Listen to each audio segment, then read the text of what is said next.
जय श्री सद्गुरुदेवाय नमः। जय श्री गणपति देवाय नमः। ओम नमो भगवते वासुदेवाय। श्रीमद् भागवत महापुराण तृतीय स्कंद 21वां अध्याय। कंदर्प जी की तपस्या और भगवान का वरदान। विदुर जी ने पूछा, भगवान, स्वयंभू मनु का वंश बड़ा आदरणीय माना गया है। उसमें मैथुन धर्म के द्वारा प्रजा की वृद्धि हुई थी। अब आप मुझे उसी की कथा सुनाइए। ब्राह्मण, आपने कहा था कि स्वयं भूमनु के पुत्र प्रियव्रत और उत्तानपाद ने 7 द्वीपों वाली पृथ्वी का धर्म पूर्वक पालन किया था तथा उनकी पुत्री जो देवहूति नाम से विख्यात थी कंदर्प प्रजापति को ब्याही गई थी। देवहूति योग के लक्षण यम आदि से संपन्न थी। उससे महायोगी कंदर्प जी ने कितनी संतानें उत्पन्न करी, वह सब प्रसंग आप मुझे सुनाइए। मुझे उसके सुनने की बड़ी इच्छा है। इसी प्रकार भगवान रुचि और ब्रह्मा जी के पुत्र दक्ष प्रजापति ने भी मनु जी की कन्याओं का पानी ग्रहण करके उनसे किस प्रकार क्या क्या संतान उत्पन्न की, यह सब चरित्र मुझे भी सुनाइए।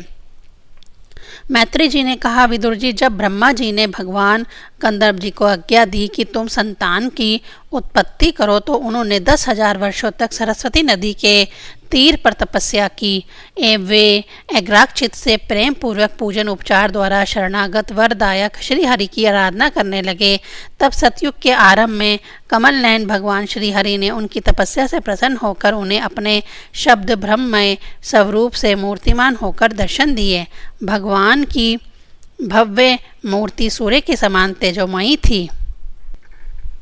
वे गले में श्वेत कमल और कुमुद के फूलों की माला धारण किए हुए थे। मुख कमल नीली और चिकनी अलकावली से सुशोभित था। वे निर्मल वस्त्र धारण किए हुए थे। सिर पर झिलमिलाता हुआ सुवर्णमय मुकुट, कानों में जगमगाते हुए कुंडल और कर कमलों में शंख चक्र गदा और आयुध विराजमान थे। उनके एक हाथ में क्रीड़ा के लिए श्वेत कमल सुशोभित था। प्रभु की मधुर मुस्कान भरी चितवन चित्त को चुराए लेती थी। उनके चरण कमल गरुड़ जी के कंधों पर विराजमान थे तथा वक्षस्थल में श्री लक्ष्मी जी और कंठ में कौस्तुभमणि सुशोभित थी। प्रभु की इस आकाश स्थित मनोहर मूर्ति का दर्शन करके कंदर्प जी को बड़ा हर्ष हुआ, मानो उनकी सभी कामनाएं पूर्ण हो गईं। उन्होंने सानंदन हृदय से पृथ्वी पर सिर टेककर भगवान को साक्षात्कार प्रणाम किया और फिर प्रेम प्रवण चित्त से हाथ जोड़कर सुमधुर वाणी से वे उनकी स्तुति करने लगे। कंदर्प जी ने कहा, स्तुति करने योग्य परमेश्वर, आप संपूर्ण सत्वगुण के आधार हैं। योगी जन उत्तरोत्तर शुभ योनियों में जन्म लेकर अंत में योगस्थ होने पर आपके दर्शनों की इच्छा करते हैं। आज आपका वही दर्शन पाकर हमें नेत्रों का फल मिल गया। आपके चरण कमल भवसागर से पार जाने के लिए जहाज हैं। जिनकी बुद्धि आपकी माया से मारी गई है, वह ही उन तुच्छ क्षणिक विशेष सुखों के लिए जो नरक में भी मिल सकते हैं, उन चरणों का आश्रय लेते हैं। किंतु स्वामिन, आप तो उन्हें वह विषय भोग भी दे देते हैं। प्रभु, आप कल्प वृक्ष हैं। आपके चरण समस्त मनोरथों को पूर्ण करने वाले हैं। मेरा हृदय काम कलुषित है। मैं भी अपने अनुरूप स्वभाव वाली और गृहस्थ धर्म के पालन में सहायक शीलवती कन्या से विवाह करने के लिए आपके चरण कमलों की शरण में आया हूँ। सर्वेश्वर, आप संपूर्ण लोकों के अधिपति हैं। नाना प्रकार की कामनाओं में फंसा हुआ यह लोक आपकी वेद वाणी रूप डोरी में बंधा है। धर्म मूर्ति उसी का अनुगमन करता हुआ मैं भी काल रूप आपको आज्ञा पालन रूप पूजा उपहार आदि समर्पित करता हूँ। प्रभु, आपके भक्त विषय आसक्त लोगों और उन्हीं के मार्ग का अनुसरण करने वाले मुझ जैसे कर्म जड़ पशुओं को कुछ भी ना गिनकर आपके चरणों की छत्र छाया का ही आश्रय लेते हैं तथा परस्पर आपके गुणगान रूप मादक सुधा का ही पान करके अपने क्षुधा पिपासा देह धर्मों को शांत करते रहते हैं। प्रभु, यह काल चक्र बड़ा प्रबल है। साक्षात ब्रह्म ही इसके घुमाने की धुरी है। अधिक मास सहित 13 महीने अरे हैं। 360 दिन जोड़ है। 6 ऋतुएं नेमी यानी हाल है। अनंत क्षण पल आदि इसमें पत्राकार धाराएं हैं तथा 3 चतुर्मासे इनके आधारभूत नाभि हैं। यह अत्यंत वेगवान संवत्सर रूप काल चक्र चर अचर जगत की आयु का छेदन करता हुआ घूमता रहता है, किंतु आपके भक्तों की आयु का हास्य नहीं कर सकता। भगवान, जिस प्रकार मकड़ी स्वयं ही जाले को फैलाती उसकी रक्षा करती और अंत में उसे निगल जाती है, उसी प्रकार आप अकेले ही जगत की रचना करने के लिए अपने से अभिन्न अपनी योग माया को स्वीकार कर उससे अभिव्यक्त हुई अपनी सत्वादी शक्तियों द्वारा स्वयं ही इस जगत की रचना, पालन और संहार करते हैं। प्रभु, इस समय आपने हमें अपनी तुलसी माला मंडित माया से परिच्छिन्न से दिखाई देने वाली सगुण मूर्ति से दर्शन दिया है। आप हम भक्तों को जो शब्द आदि विषय सुख प्रदान करते हैं वह मायिक होने के कारण यद्यपि आपको पसंद नहीं है, तथापि परिणाम में हमारा शुभ करने के लिए वे हमें पर्याप्त हैं। नाथ, आप स्वरूप से निष्क्रिय होने पर भी माया के द्वारा सारे संसार का व्यवहार चलाने वाले हैं तथा थोड़ी सी उपासना करने वालों पर भी समस्त अभिलाषित वस्तुओं की वर्षा करते रहते हैं। आपके चरण कमल वंदनीय हैं, मैं आपको बार बार नमस्कार करता हूँ। मैत्रेय जी कहते हैं, भगवान की भौहें प्रणय मुस्कान भरी चितवन से चंचल हो रही थी। वे गरुड़ जी के कंधे पर विराजमान थे। जब कंदर्व जी ने इस प्रकार निष्कपट भाव से उनकी स्तुति की, तब वे उनसे अमृतमय वाणी से कहने लगे। श्री भगवान ने कहा, जिसके लिए तुमने आत्म संयम आदि के द्वारा मेरी आराधना की है, तुम्हारे हृदय के उस भाव को जानकर मैंने पहले से ही उसकी व्यवस्था कर दी है। प्रजापति, मेरी आराधना तो कभी भी निष्फल नहीं होती, फिर जिनका चित्त निरंतर एकांत रूप से मुझ में ही लगा रहता है, उन तुम जैसे महात्माओं के द्वारा की हुई उपासना का तो और भी अधिक फल होता है। प्रसिद्ध यशस्वी सम्राट स्वयं भूमनु ब्रह्मवर्त में रहकर 7 समुंदर वाली सारी पृथ्वी का शासन करते हैं। विप्रवर, वे परम धर्मज्ञ महाराज महारानी शतरूपा के साथ तुमसे मिलने के लिए परसों यहाँ आएंगे। उनकी एक रूप, यौवन, शील और गुणों से संपन्न श्याम लोचना कन्या इस समय विवाह के योग्य है।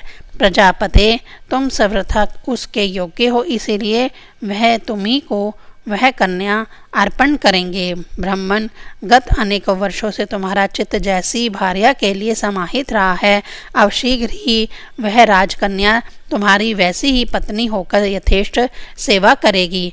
वह तुम्हारा वीर्य अपने गर्भ में धारण कर उससे 9 कन्याएं उत्पन्न करेंगी और फिर तुम्हारी उन कन्याओं से लोक रीति के अनुसार मारीच आदि ऋषिगण पुत्र उत्पन्न करेंगे। तुम भी मेरी आज्ञा का अच्छी तरह पालन करने से शुद्ध चित्त हो, फिर अपने सब कर्मों का फल मुझे अर्पण कर मुझको ही प्राप्त होगे।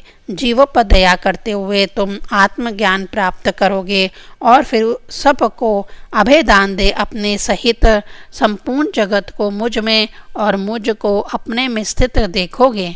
महामुने, मैं भी अपने अंश कला रूप से तुम्हारे वीर्य द्वारा तुम्हारी पत्नी देवहूति के गर्भ में अवतीर्ण होकर सांख्य शास्त्र की रचना करूँगा।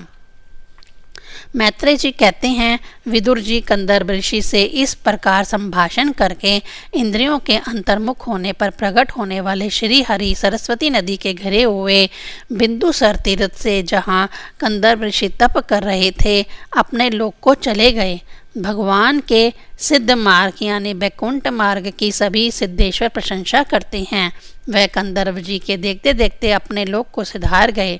उस समय गरुड़ जी के पक्षों से जो शाम की आधारभूत ऋचाएँ निकल रही थी, उन्हें वे सुनाते जाते थे। विदुर जी, श्री हरि के चले जाने पर भगवान कंदर्प उनके बताए हुए समय की प्रतीक्षा करते हुए बिंदु सरोवर पर ही ठहरे रहे। वीरवर, इधर मनु जी भी महारानी शतरूपा के साथ सुवर्ण चर्चित रथ पर सवार होकर तथा उस पर अपनी कन्या को भी बिठाकर पृथ्वी पर विचरते हुए जो दिन भगवान ने बताया था, उसी दिन शांति परायण महर्षि कंदर्प के उस आश्रम पर पहुँचे। सरस्वती के जल से भरा हुआ यह बिंदु सरोवर वह स्थान है जहाँ अपने शरणागत भक्त कंदर्प के प्रति उत्पन्न हुई अत्यंत करुणा के वशीभूत हुए भगवान के नेत्रों से आंसुओं की बूंदें गिरी थीं। यह तीर्थ बड़ा पवित्र है, इसका जल कल्याणमय तथा अमृत के समान मधुर है तथा महर्षिगण सदा इसका सेवन करते हैं। उस समय बिंदु सरोवर पवित्र वृक्ष लताओं से घिरा हुआ था, जिसमें तरह तरह की बोली बोलने वाले पवित्र मृग और पक्षी रहते थे। वह स्थान सभी ऋतुओं के फल और फूलों से संपन्न था और सुंदर वन श्रेणी भी उसकी शोभा बढ़ाती थी। वहाँ झुंड के झुंड मतवाले पक्षी चहक रहे थे, मतवाले भौरे मंडरा रहे थे, उन्मत्त मयूर अपने बिंच फैला फैलाकर नट की भांति नृत्य कर रहे थे और मतवाले कोकिल कुहू कुहू करके मानो एक दूसरे को बुला रहे थे। वह आश्रम कंदब, चंपक, अशोक, करंजक, बकुल, आसन, कुंद, मंदार, कुटज और नए नए आम के वृक्षों से अलंकृत था। वहाँ जल काक, बत्तख आदि जल पर तैरने वाले पक्षी, हंस, कुरु, जलमुर्ग, सारस, चकवा और चकोर मधुर स्वर से कलरव कर रहे थे।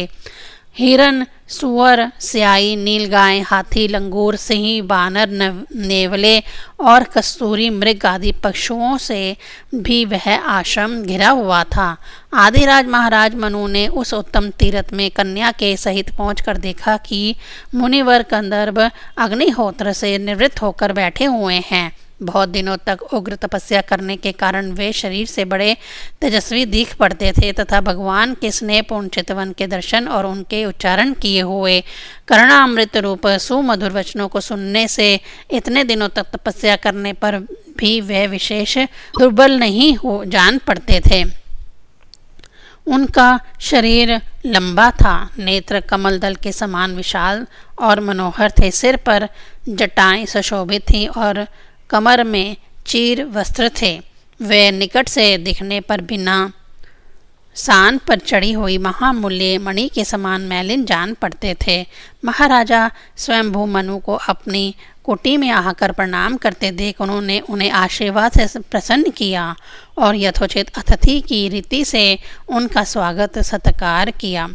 जब मनु जी उनकी पूजा ग्रहण कर स्वस्थ चित्त से आसन पर बैठ गए, तब मुनिवर कंदर्प ने भगवान की आज्ञा का सिमरन कर उन्हें मधुर वाणी से प्रसन्न करते हुए इस प्रकार कहा, देव, आप भगवान विष्णु की पालन शक्ति रूप हैं, इसीलिए आपका घूमना फिरना निसंदेह सज्जनों की रक्षा और दुष्टों के संहार के लिए ही होता है। आप साक्षात विशुद्ध विष्णु स्वरूप हैं तथा भिन्न भिन्न कार्यों के लिए सूर्य, चंद्रमा, अग्नि, इंद्र, वायु, यम, धर्म और वरुण आदि रूप धारण करते हैं। आपको नमस्कार है। आप मणियों से जड़े हुए जयदायक रथ पर सवार हो अपने प्रचंड धनुष के टंकार करते हुए उस रथ की घरघराहट से ही पापियों को भयभीत कर देते हैं और अपनी सेना के चरणों से रोंदे हुए भूमंडल को कपाते अपनी उस विशाल सेना को साथ लेकर पृथ्वी पर सूर्य के समान विचरते हैं। यदि आप ऐसा ना करें तो चोर डाकू भगवान की बनाई हुई वर्णाश्रम धर्म की मर्यादा को तत्काल नष्ट कर दे तथा विषय लोलोप निरकुंश मानवों द्वारा सर्वत्र अधर्म फैल जाए। यदि आप संसार की ओर से निश्चिंत हो जाएं तो यह लोक दुराचारियों के पंजे में पड़कर नष्ट हो जाए। तो भी वीरवर, मैं आपसे पूछता हूँ कि इस समय यहाँ आपका आगमन किस प्रयोजन से हुआ है। मेरे लिए जो आज्ञा होगी उसे मैं निष्कपट भाव से सहर्ष स्वीकार करूँगा। 21वां अध्याय संपूर्ण। ओम नमो भगवते वासुदेवाय।